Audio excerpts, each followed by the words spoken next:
COVID-19 just will not get out of our lives, and it keeps troubling our schools. We're going to hear from an Iowan facing a challenge like she's never experienced before. More than 3 months into this school year, and she still has numerous positions unfilled. Plus, some Iowa businesses' reaction to so many of those now hiring signs. We'll share some of the incentives they are using to attract new workers. And Iowa's record-setting former governor is back in the office again. Hear what he says was one of the biggest differences from serving as governor compared to his time serving as a U.S. ambassador. From your local election headquarters, this is The Insiders with Dave Price. Sickness and staff shortages are impacting Iowa's schools. Des Moines Schools is now paying teachers an extra $30 a day if they have to cover another class when a teacher's out and there's no sub available. And Waukee Schools warned parents that bus routes might have to change because of the continued shortage of drivers. Here are 3 other challenges facing communities right now. Centerville students won't go to class this coming week as administrators deal with COVID-19 spread in Appanoose County. Sadell High School in Polk County and Central City Community Schools near Cedar Rapids have each recently closed a day due to staff shortages. This is the second straight strained school year for Iowa communities because of COVID-19 concerns, and this year it's been impacting staffing levels as well. 575,000 people have left education since last year nationwide. That's according to the latest federal jobs report.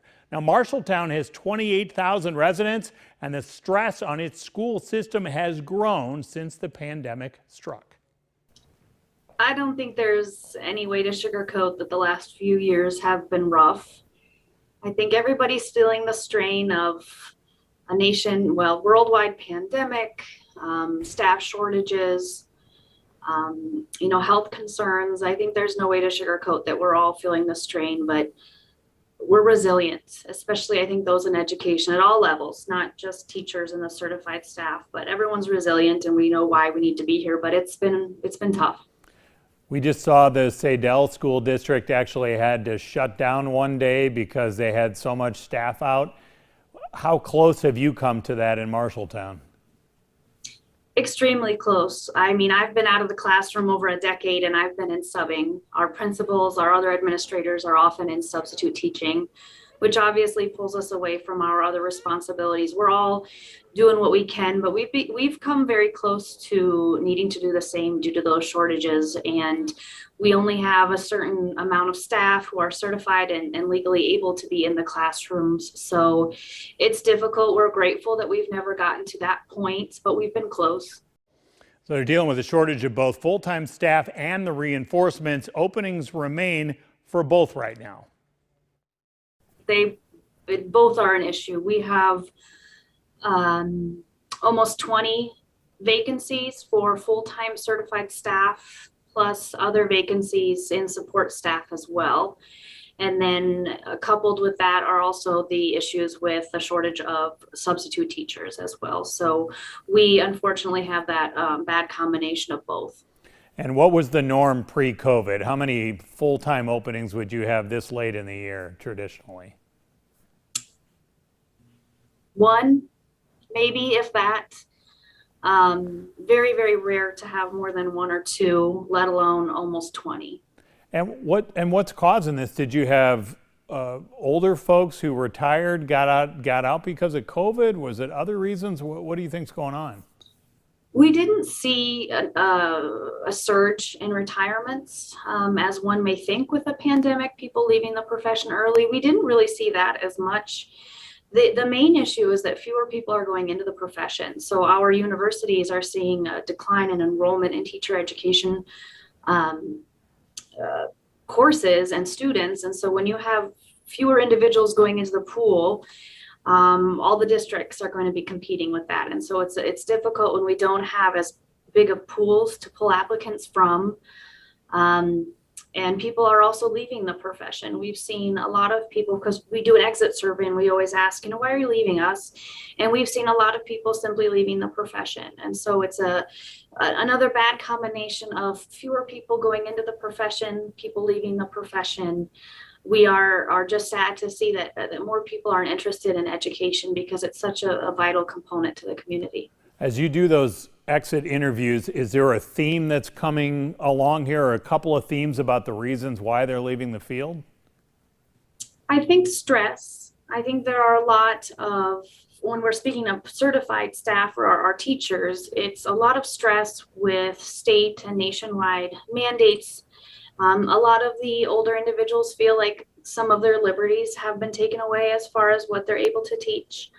And a lot of issues are also with student behaviors. They're noticing an increase in student behaviors, and so they feel that it's more difficult to be in the classroom also, and couple that with lack of staffing. So normally when an individual may have a prep period or time to decompress or grade or get ready for the next class, instead they're having to step in sometimes to cover for somebody who's absent. So stress, student behaviors, and some lack of freedom of choice. All right, so what fixes this? What makes it better? You're in charge tomorrow. What do you change statewide? Oh, I feel, and this is a personal opinion, but I think we need to be incentivizing individuals to go into teaching and into education. I feel we need to be having more incentive for people to go into the profession, because it is an incredible profession. It is incredibly rewarding, but it becomes more difficult when we have fewer individuals and we're so short staffed. And so I think we really need to be incentivizing individuals to go into the profession. We also need to be looking at growing our own and looking at our high school students and how can we get those students into education. So not just at the college level, but also, while they're in our school system, get them excited about being in education, and not just teaching, but at all levels of education. I think that's where we really need to start, is with the younger individuals, getting them excited, going into the profession, and incentivizing that monetarily as well. The district's trying something that it hasn't done for years, trying to hire people to work full-time as subs. Some other districts have done this for a long time. It's just something that we haven't done recently. Actually, in the district we used to several years ago, before I was here, but then for several years we haven't had it. But we reinstated this because a lot of people are interested in being in the classroom, however, not having that full responsibility of the planning and the preparation and the assessment. So this is a way, especially for those perhaps who have retired or left the field, to still, have one foot in the classroom, but with fewer responsibilities. And so these positions are, full-time jobs. Every day they're in the building substituting, along with full, pay and benefits. And so it's incentivizing people to either come back to the profession, or also, perhaps it's for people who are unsure if this is an avenue they'd like to pursue. They can really get in the classroom and see if it's something that they'd like. This way they'd be, paid benefits, seeing if this is an avenue they'd like to pursue.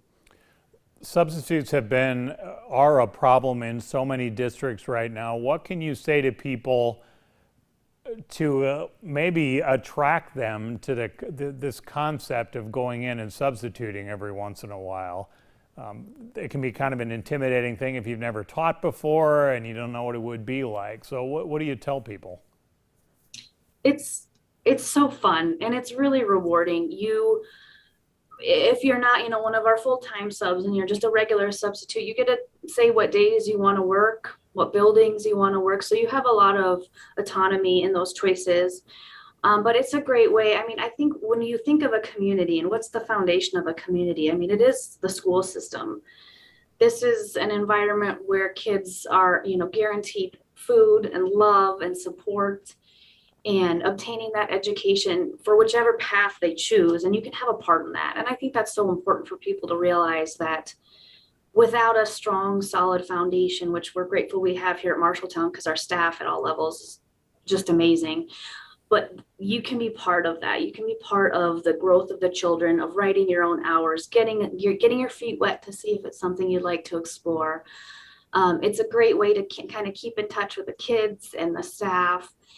And again, if you wanted to be one of those full-time substitutes with the pay and benefits and IPERS and all of that. So you really have several different choices that you can make as far as getting into the school system. And starting out as a substitute is a great way. I know people who have started out as substitutes unsure of really what was next in their career, and they realized maybe they didn't want to be a full-time teacher, but they wanted to be a paraeducator and still be in the classroom and assisting students, but not going back to school. So it's a great way to either for people rediscovering their careers or those who have left the field to come back and get back in the groove, get back to seeing those kids and being part of that journey for them.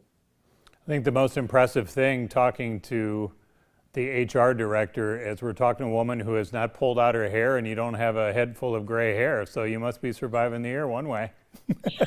You know, I'll be honest.